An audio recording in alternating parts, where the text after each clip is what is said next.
Assalamualaikum warahmatullahi wabarakatuh. Mga kapatid sa Islam at aming mga kapatiran, alhamdulillah.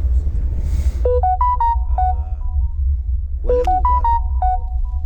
Ito para sa akin Walang lugar dito sa mundo. Kahit saan man ako mapatpad. Pero hindi ko alam. Hindi ko may pagpalit talaga itong lugar kung saan ako ngayon ay nakatayo. Nakatayo ngayon dito. Ito po ang Madinatin Nabawi Sharif. Ito yung Masjid Nabawi ni Propeta Muhammad sallallahu alaihi wasallam. Pagdating niya ng Madina galing Makkah, unang ginawa ay ipinatayo ay ang Masjid Quba. Pagkatapos ng Masjid Quba, sumunod itong Masjidin Nabawi.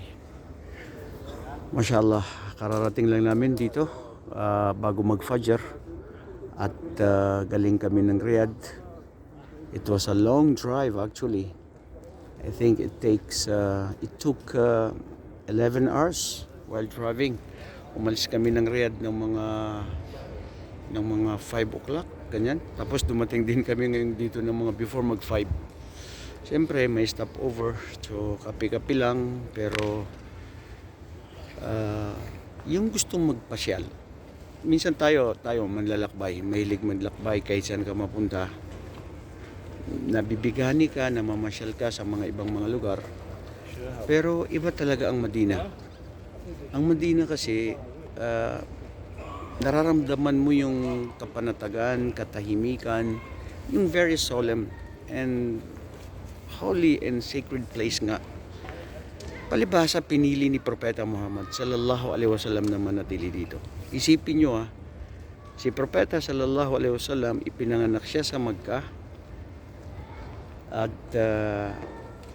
naging malaya na ang mga taga Makkah. Ibig sabihin pwede na siyang bumalik doon, pwede doon siya manatili hanggang doon siya mabawian ng buhay.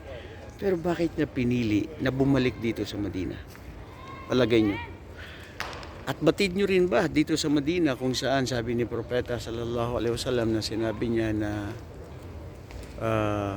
man yastati minkum an yamut fil Madina falyamut fa innahu lahu syafa'ah min indi Rasulillah alaihi afdalu salatu wasalam. Sipin nyo yun, sabi ni Propeta, kung sino ang kaya niya na mabawian ng buhay o dumating ang kanyang kamatayan ay dito sa Madina, ay gawin niya. Dahil si Propeta ay magbibigay siya ng mamamagitan siya sa kanya. Madinati Rasulillah sallallahu alaihi wasallam, one of the best place for me, and I think not only for me but I think most of the Muslims around the globe. They find peace of mind and tranquility, and I repeat again, I went to the east and the west and I saw many beautiful places, very historical places, but Medina is the best for me. MashaAllah. May Allah accept all our good deeds. Sana po tanggapin ng Allah subhanahu wa ta'ala ang ating mga mabubuting gawain. Dito ka lang sa Medina. Ngayon po ay Friday. Ano ba na ngayon? December 18 ba ngayon? Or 18 o 19? I think 19 na ngayon. Tapos lamig talaga ngayon, ramdam mo ang lamig. Kung malamig dyan sa Riyadh, pero mas malamig dito sa Madina ni Propeta Muhammad sallallahu alaihi wasallam. So sana po napulutan ninyo ng aral ang anumang ating naibahagi.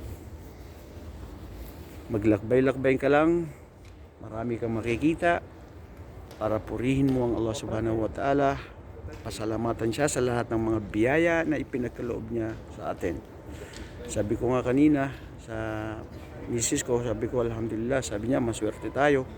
Anytime, kahapon lang kaya may nag-decide na pumunta rito sa Medina, tapos pwede nang makarating, di ba? Diyan sa Pilipinas, gagastos ka pa ng 100,000 para lang makarating dito sa Medina, mag-umrah. Pero wallahi, dhalika fadlullah yu'tihi ma yasha. Yan ang mga biyaya ng Allah na ibinibigay sa sinumang naisin niyang bigyan. So lagi lang po tayo pumuri, lumuwalhati sa Allah at humingi ng kapatawaran sa ating mga pagkukulang. Hanggang sa muli, Assalamualaikum.